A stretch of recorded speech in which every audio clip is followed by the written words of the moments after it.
to another episode of the Modern Manifestation Podcast. I'm your host, Bree Brown, a lettuce-hating, wine-loving, curses like a sailor, recovering perfectionist. Having thrived in a male-dominated, commission-based industry, I'm passionate about helping women boldly pursue their life goals. In this space, we build confidence with our mindset, manifestation, and spirituality.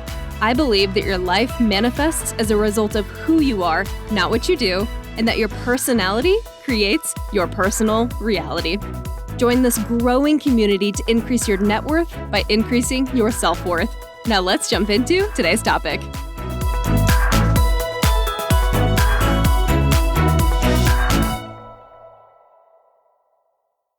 Hello, my dear friends, and welcome back to the Modern Manifestation Podcast. Today's episode is a little different than what you've experienced before, because in today's episode, I am coming with an energy that you may not have received from me before, and I'm also talking about something that I haven't talked about much on this podcast. So today's topic is all about how I go about manifestation when I'm experiencing depression. So for those of you who have listened to me before, you probably already know that I am diagnosed and struggle with ADHD, and I have my entire life.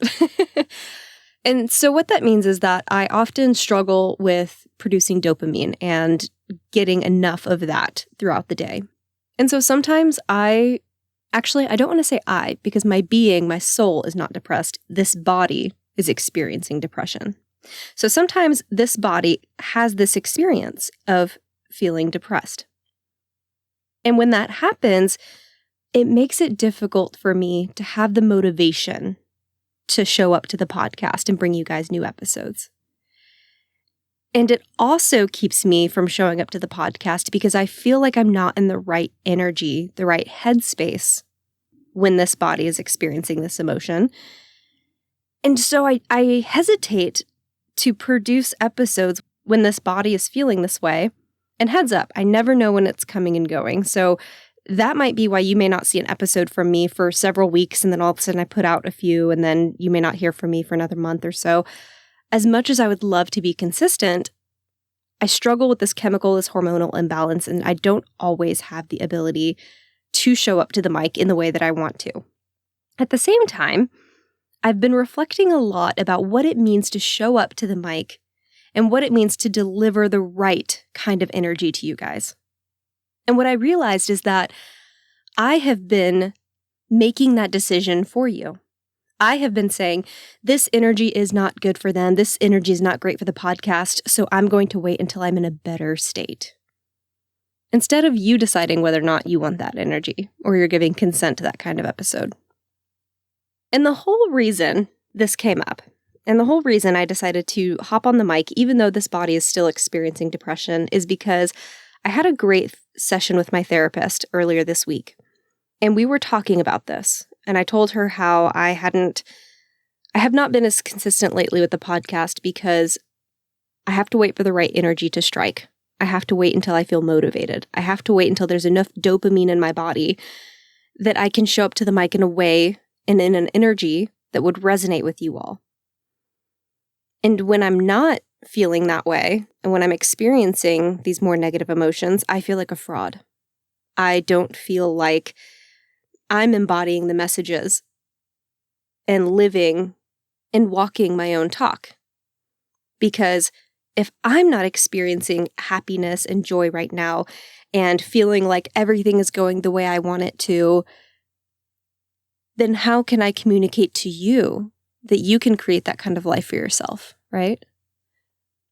And as I'm talking about this with my therapist, she mentioned something, and it's been stuck in my head for the past few days, and it's why I decided to sit down today and record this. And her comment to me was, what kind of mentors do you typically resonate with more?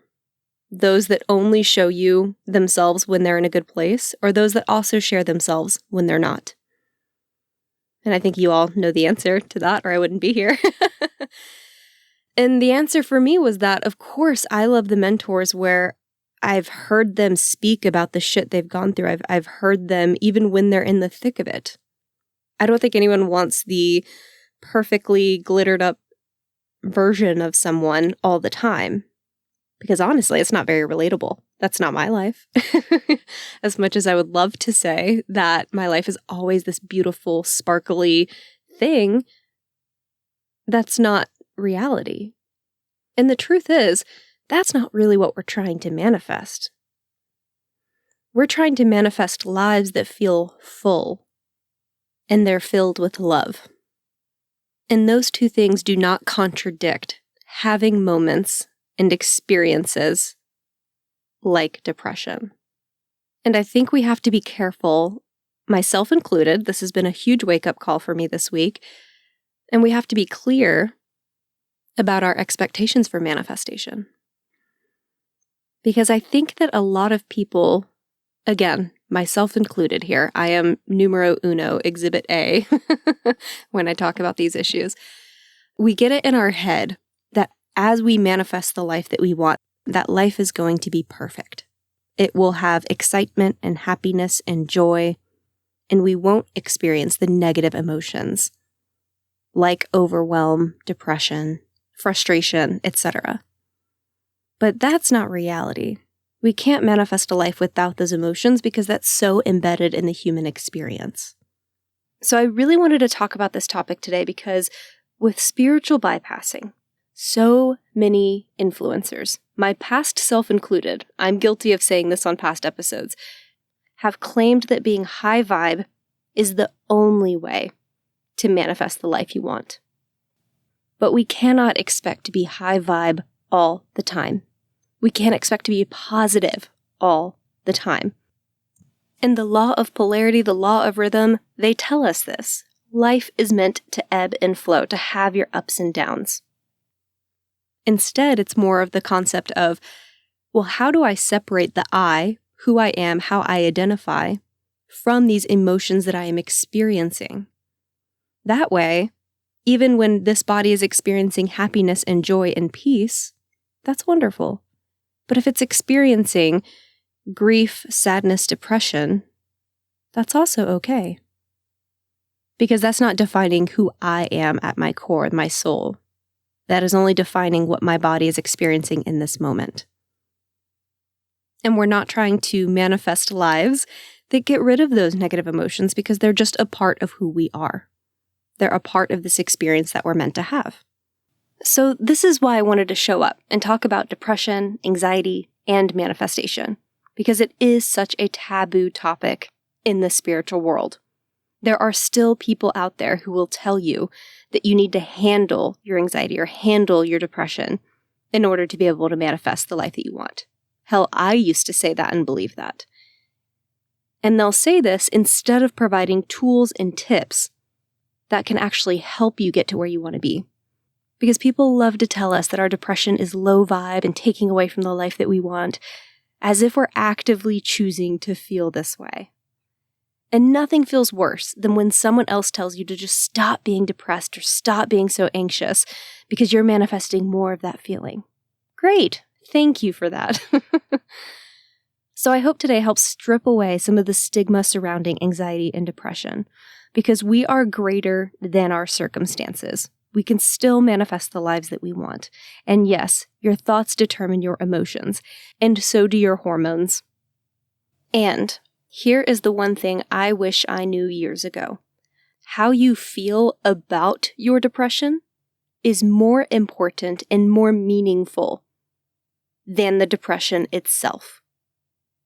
How you feel about it. Do you feel shame? Do you feel sad about the depression itself? And we'll get into that a little later. You can still manifest the life you want while going through this phase. Even though I didn't always believe that you could, until I found myself in this position over and over again and had to figure it out. So that's why I'm showing up today to talk about this. And so as I was thinking about showing up on this podcast, that was one of the things that really kept me from coming through, as I was thinking to myself, well, as this body is experiencing these negative emotions, I need to protect my listeners from that. I need to keep that energy from them. I need to show up when I'm embodying the type of person, the energy that they might be trying to manifest as well. But that's also keeping you from experiencing me when I don't feel like I'm at my best, and potentially relating to something that I'm going through that might help you go through it as well, which might help you progress further, faster than me. So I wanted to show up today and just talk about how I go about manifesting when this body is experiencing depression, because I go through it, a lot of people go through it. And it doesn't have to be anything we're ashamed about. It doesn't have to be anything that says we're doing something wrong. It is a chemical or hormonal imbalance that these bodies experience sometimes. So what I really want to focus on today is how I manifest while my body is going through this. Or better said, how I can support myself through this time so that I am still progressing toward my goals, even when I don't have the same energy I normally do. Because if I can focus on what truly matters while going through this experience and supporting myself in the best way that I know how, then my attention and my focus is on supporting myself. That's where my thoughts and my energy are going. Trying to find ways to help me feel good in that moment. And that's the key to continuing your progress. Not focused on the depression itself, but how I can support myself through it. And to be clear, I am not a doctor, as y'all know, and these tips are solely based on how I best support myself through my own experience. And I can't guarantee what will and will not work for you. So, as always, I recommend that you speak with your own doctor before making any radical changes in your own journey. And for me, this starts with focusing on self-care. This kind of focus, supporting ourselves, is consistent with our manifestation goals, bettering a life for ourselves. And what better way to build a great life for ourselves than by focusing on self-care and support? Because when we support ourselves, the universe supports us. Your focus is what matters. And I recognize that this contradicts some of my past messages about your emotions being the most important driver. I still think your emotions have a part to play. But as I've dealt with my own battle with anxiety and depression over the years, my thoughts on this has changed. Your intention and your focus matters more than your emotions. What you're choosing to focus on, what you're choosing to think, that can actually help direct your emotions over time. It won't be instantaneous if you are someone dealing with the chemical imbalance, but it can help you make gradual shifts over time. So instead of focusing on how I can manifest my way out of depression or out of anxiety, I focus on how I can support myself while going through this experience. Not trying to bypass it and not feel the uncomfortable shit, but to support myself while I'm experiencing this. And the difference is subtle, but it is important. One is manifesting your way out of depression, which comes from this very masculine, get it done energy. Get yourself out of this. Pull yourself up by your bootstraps.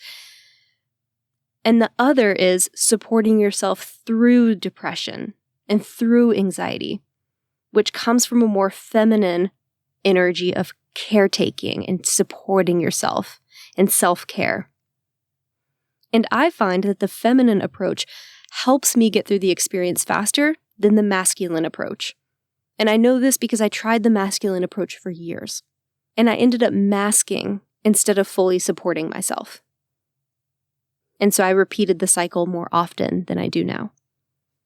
So the biggest difference I notice whenever my body's experiencing depression or anxiety and when it's not, while I'm trying to manifest, is that my focus might be more centered on support and caretaking, while other times it might be more focused on abundance and transformation or growth.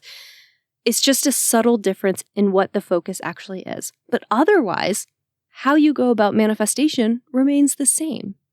You have the same tools in your kit that you're able to utilize. It just includes a little bit more caretaking, a little bit more self-care and support for you. So this is how I continue to manifest while my body experiences depression. And while it's debated where our control actually ends and begins within our mind, I know that at least I can control how I respond to my body's depression with my thoughts. Not every day, not every minute. Sometimes you have to sit in the suck. Sometimes I have to sit on the couch and do nothing. Sometimes I just want to sit in bed and sleep. And on those days, I might let myself. I give myself permission. Maybe that's what I need to be supported that day. And on the days when I have a little bit more energy, I focus on making micro improvements to my day, slowly pulling myself up the emotional guidance scale. And that's a lot about what we're talking about today, is the things that I can do when I have a little bit more energy on those days. So with that, here are some of my tips to help you while you're struggling. The first thing I do is that I identify the feeling I'm currently experiencing. Generally, it falls anywhere from an 8 to a 14 on the emotional guidance scale. If y'all remember that, I did an episode on that. Oh gosh, I don't even remember how long ago that was. It's the Abraham Hicks emotional guidance scale, and it starts with number 1, joy, and goes all the way down to desperation. And so I will actually refer back to that scale because for me, it helps me to put an identifying marker on the emotion that I'm experiencing. Because for the most part, even though my chemistry says this body is experiencing depression, I don't always feel overtly sad. That's not how my depression experiences itself. Sometimes it's a lack of motivation. Sometimes it's a lack of impulsivity. Sometimes it's just experiencing a general sense of overwhelm, hopelessness, frustration, irritation. And so I look to the guidance scale to say, okay, where exactly am I on this scale? And it changes every day. Hell, it changes every hour. And so I'll look at that scale, and that's when I will use this to inform what I can be doing for myself to help me move forward on that scale. So that's a real life example of how I'm utilizing the scales. When this body is experiencing depression, I'll go to the scale. And so if I'm experiencing worry, I will begin to ask myself, okay, well, where am I feeling this worry? Where does it show up in my body? This is a good somatic exercise. Where does it show up in my body? What does it look like? How does it feel? I might journal on it and say, okay, well, for me, it usually shows up in that heart area. I'll say, okay, well, what color is it? Okay, well, today it feels kind of orange-red. It feels a little irritated. It's also very spiky, and it's putting a lot of pressure on my chest. Okay, well, where else? Is that all? Is there any more to it? Okay, well, you know what? It kind of extends out to the shoulders a little bit, and it feels like it's holding me down in a way. Okay, well, does that shape, does that feeling, does it bring up any other emotion? Does it bring up any other words or feelings or experiences or memories even? And so I just continue with that exercise and I just ask why and what. What is this? Why am I feeling that way? And it's really just about awareness of where that emotion is in the body. This is very much a somatic exercise and a mindfulness practice. And Harvard studies show that a mindfulness practice can have a huge positive effect on people whose bodies regularly experience anxiety and depression. And so once I'm experiencing where that is in my body and what it feels like, I then begin to ask myself, why am I feeling this way? What experiences or what in my reality has me feeling this way? And oftentimes I can have a whole list of things. I'm like, well, I wish this were going this way. I wish this were going this way. And I want this, this, and this to be happening. And because they're not, I feel like a fraud. Maybe I'm not good at this whole manifestation thing. And then I spiral. And that's how I know when I'm on the right path. So then I just become very aware and I sit with that spiral. And sometimes I follow it. But it really helps me to write it all down, even as I'm spiraling. Because that really helps me to get organized mentally. It helps give me clarity. So I'll write down all these things that are causing that worry. And I do this no matter what the emotion is. So I will do this for doubt, for overwhelm, for irritation, for boredom.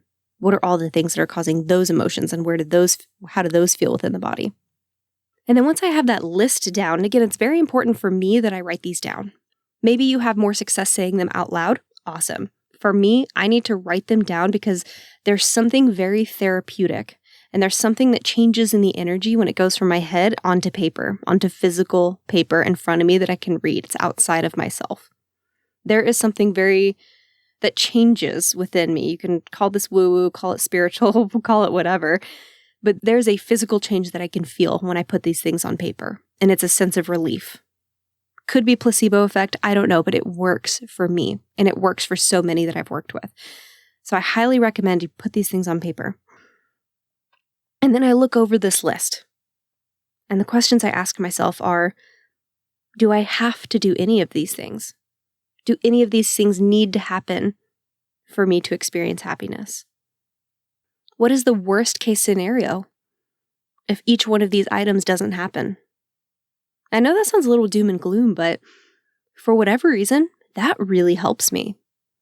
As an example, let's say I'm worried about finances, and I'm putting a list down, and let's just say I put down worried about paying rent, worried about paying bills, worried about not being able to go back to school, whatever that list is. Then I could go through each one of them and say, okay, worried about not paying rent. Okay, so I don't pay rent. What happens? And then I follow the gloom, the doom and gloom to the very end. What's the worst possible outcome? So let's take that experience of I don't pay rent. Okay, I don't pay rent. If I had a landlord, they would probably start showing up, sending me emails, calling me, asking where the rent is.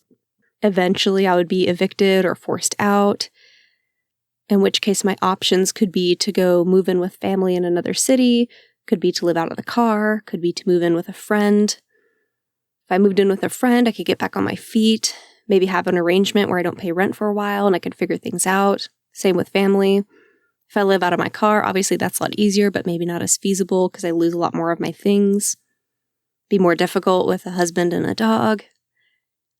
Is there a scenario in which I end up completely homeless? I don't think so. And so I just keep following that rabbit trail and figuring out, where does this actually take me? What is the worst case scenario for me personally? And I think in my mind, as I'm thinking about this worry and I'm worrying about each of these individual things, it's all led by fear. It's not led by love. And when it's led by fear, there's always that part of our ego that's throwing out the worst case scenarios, the what ifs. And so when I put these things on paper and I actually follow that trail and I say, okay, well, what is the worst case scenario that we're truly worried about? And then I get to the end, I'm kind of like, well, honestly, it's really not that big of a deal. Okay, so I move in with a friend, I move in with family, or I live out of the car. Okay, yeah, that could suck, but there are still people worse off. I can see how that would be a whole new event that is stressful, but at the end of the day, I'm still alive. I still have my partner and my dog, and I'm confident that we would always be able to figure out a way. We'd always be able to figure out a solution. And granted, I know that we're more privileged than others in having friends and family that I think would be there to support us, and not everyone has that. But again, I'm just going it for me and my personal circumstances. I need to follow it down to the end. What is the worst possible outcome? So inevitably what ends up happening for me is that I end up handling the objections of my ego. I allow myself to see what the worst case scenario is, and then I expose it to myself. So it's not this unknown thing hiding in the corner that can be really scary. Instead, it's this thing I can bring to the forefront of my attention and decide if it's really that scary. And for 99% of the things on my list, they're not. I might even say 100% of the things on my list. We tend to assume that outcomes will be worse than they actually would be. And our ego will take this information and run with it, especially while our bodies are experiencing anxiety and depression. And it'll spiral into worst case scenarios. And that's why this exercise can be very powerful, very helpful, because you start to get to know the devil in the corner. Or whatever that expression is. It's like the devil you know is better than the devil you don't know, whatever. Start to get to know that devil. And this process allows me to separate myself from the feeling of depression, which is my second tip for you. After you've identified and felt your emotions, accept your depression so that you can separate yourself from it. Your body is experiencing this feeling of depression, and your mind is experiencing this. But your soul, who you really are, is not. You are not your depression. You are not your anxiety. You are so much more than your circumstances. So do not blame yourself for this. Do not shame yourself for this. Choose to be a maternal figure to that part of you that's experiencing this state. How can you take care of that version of you? So instead of focusing on the experience of depression or shame or beating yourself up or the anxiety, instead acknowledge that this is where you are and fully accept it. There isn't anything you need to change about yourself right now, and you're completely okay. We just need to redirect your focus to other things, to self-care, to supporting yourself. There isn't anything you need to change about yourself. You are okay. So you've identified and felt the feelings, separated yourself from them, and then stepped into the role of playing nurturer. Nurturer? Why is that word so awkward? In this little process I've just outlined, identifying, feeling, separating, supporting, these are how I shift my focus onto taking care of myself. And this is specific to what I like to do while I'm experiencing anxiety or depression, is how can I support myself, identify, feel, and separate. It doesn't matter what order you do those things in. That is how you start to focus and shift your attention to, instead of, woe is me, I'm experiencing this emotion, everything sucks, and then that is the kind of thought pattern that leads me down to a darker place and spirals. Instead, it says, okay, well, if I start to focus on what I can be doing to support myself in one of these 4 ways, that starts to shift my focus back toward progress, back toward manifesting the things that I want. And after that, after those 4 things, I then move on to the things that I normally do when I want to manifest the life that I want. And the first thing I'll do, because I think this has a direct positive impact on my body while it's experiencing anxiety and depression, is meditation. Meditation is proven to help us rewire our brains and our bodies for better emotional regulation, better hormonal responses. And it has been proven to help people whose bodies suffer from anxiety and depression. Not to mention all of the other fantastic benefits that meditation offers. And when my body is experiencing this state, I typically don't have a ton of motivation anyway. But it can be pretty easy to convince myself to just sit there, which I'm probably already doing, and to meditate, even if it's for 3 minutes. The barrier to entry for meditation is pretty low, especially if I'm already laying in bed, especially if I'm already sitting and staring at a wall. If I already lack motivation, which is my standard depressed state, then I might as well set a timer and practice mindfulness, since I don't have the energy to do anything else anyway. And, as you know, this will help you with your manifestation goals because it'll uplevel your state of being during the time spent in meditation. So once I've done all that, another thing that was recommended to me by my therapist, and something that is super helpful for me being someone with ADHD that has a body that experiences depression, is I need to try to find something every day that gives me a little nudge, a little lift. And this is a little more specific toward depression and anxiety, but also something that I try to do even while my body's not experiencing those emotions in real time, because it can be a preventative measure for me. And it has the added bonus of being great for manifestation because it makes me feel good, is I try to find things that are sparkly or spark joy or whatever your expression is. But it's all about finding something that gives me a lift. And I hesitate to use the word excitement because that's not really how it feels. Excitement to me has a little bit of a higher energy. And really what I experience when I'm looking for this lilt is like this, it's almost like this sliver of hope, this sparkle, if you will, the sparkle that's within inside of you. It's like, oh, it's kind of like an interest, a curiosity, a slight improvement. And what that's telling me is, okay, that is something that might give me dopamine. So I'm always looking for things throughout the day that can give me dopamine, because that's what I'm deficient in when this body is experiencing depression, is dopamine. So once I've identified the emotions, the feelings, what I'm doing there is I'm starting to strip away the things that might be clawing me back, that might be clawing me down into the depths of my body experiencing depression. That will help me cut some of those strings so that I'm able to kind of stay somewhere in the middle. And then what this side of seeking this lilt, seeking the sparkle, seeking this dopamine is doing is it's giving me a way to sort of propel myself forward. So I've identified the things that are holding me back for the day, and then I'm looking for something that can help me propel myself further forward. And so I call this looking for something sparkly. What is something I found that is sparkly today? Again, excitement just feels like too strong of a word for me. So it's like that inner sparkle, that slight lift in your heart area is what I experience when this body's going through the feeling of depression. And finding something sparkly to add to your day is a great manifestation trick, no matter what state you're in. It's finding something that sparks joy every day or each day. Something that you can look forward to or that makes you feel better than you do now. And when I say sparkly, it could be whatever gives you that slight feeling, that slight lift within your body. Something that feels even remotely interesting. Interesting might be a better way than excitement.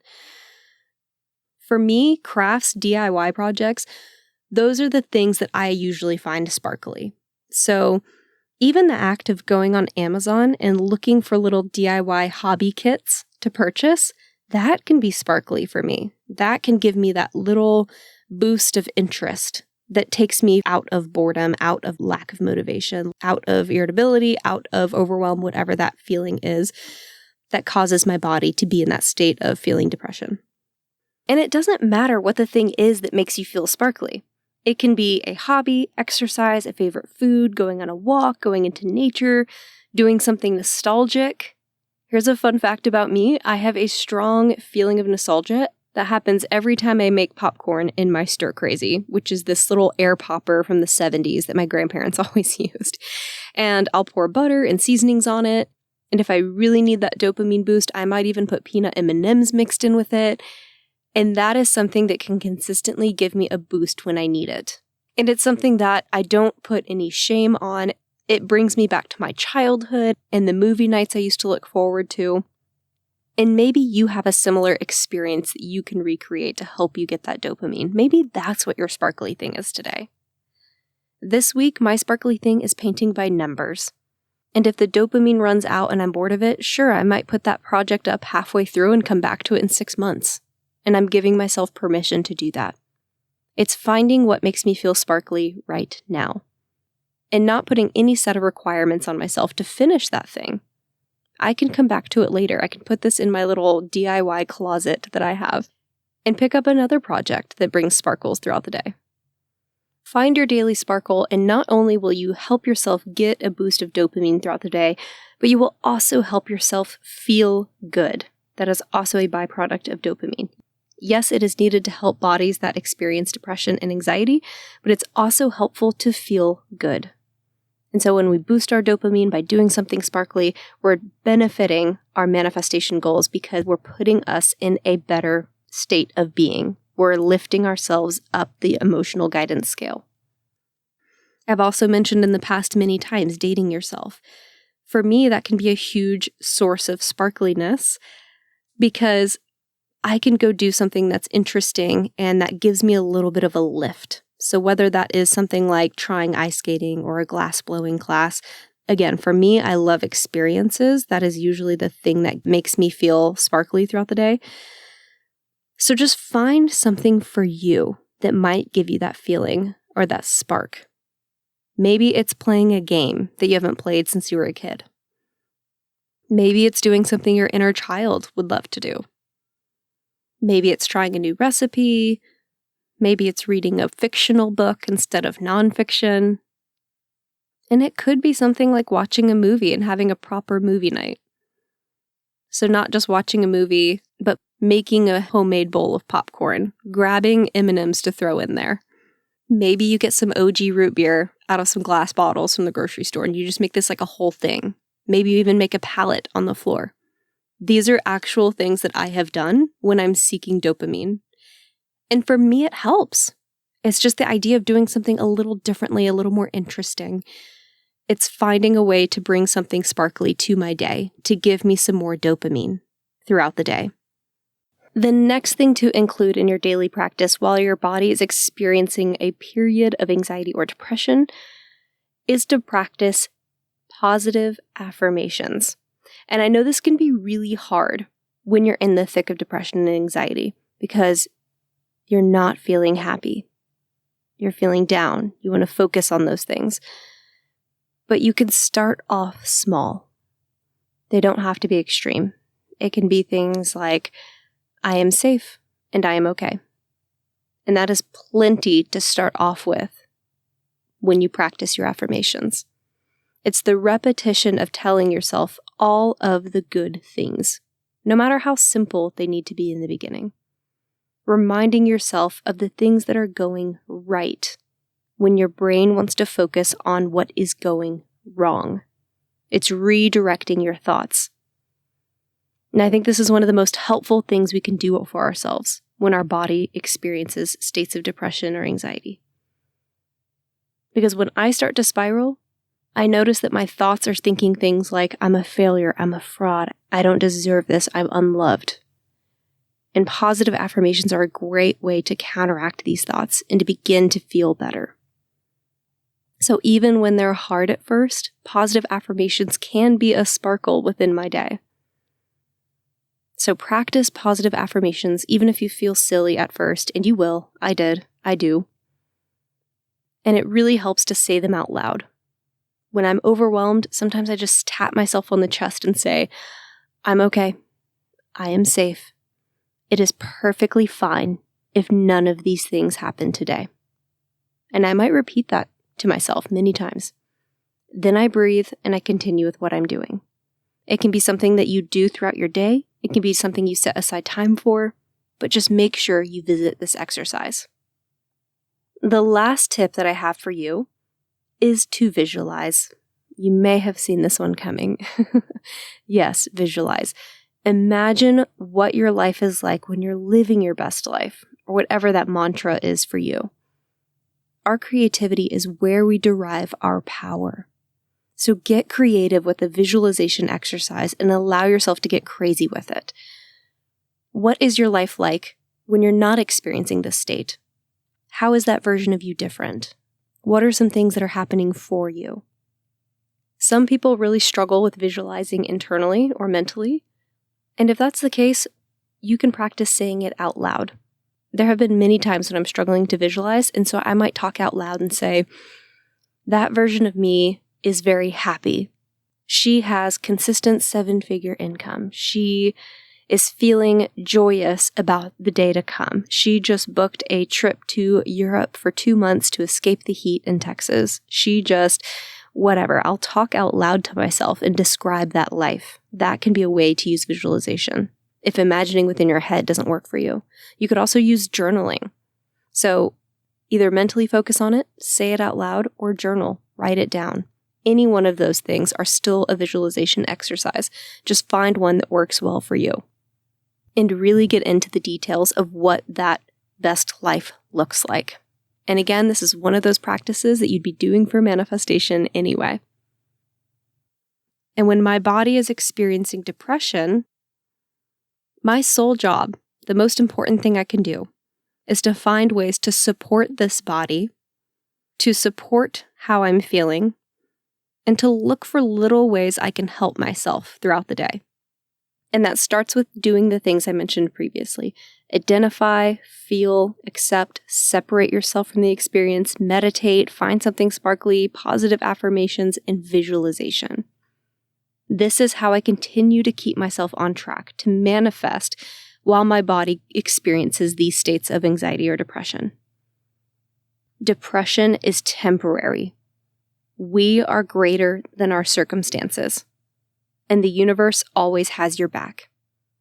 Do what you can to support yourself, even if it's just giving yourself unconditional permission to stay in bed all day, or to rerun the laundry machine 4 times if you keep forgetting about it, or to binge Netflix, to do all of this without self-shame.